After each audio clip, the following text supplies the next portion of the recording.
যে কোনো নিরামিষ দিনের সবথেকে সহজ ও সুস্বাদু খাবার হচ্ছে এই ডালের বড়ার তরকারি। আমিও আজ ওটাই বানাচ্ছি। ছোলার ডাল 4-5 ঘন্টা আগে ভিজিয়ে রেখেছিলাম।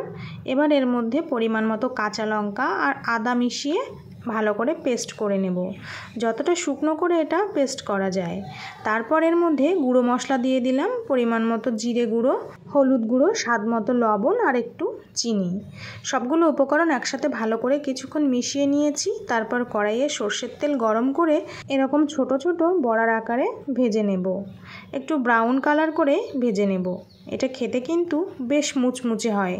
এই বড়ার তরকারি ছাড়াও শুধু গরম ভাতের সাথেই কিন্তু খুবই সুস্বাদু লাগে, বা অনেকে এটা পকোড়া হিসেবেও খেয়ে থাকে।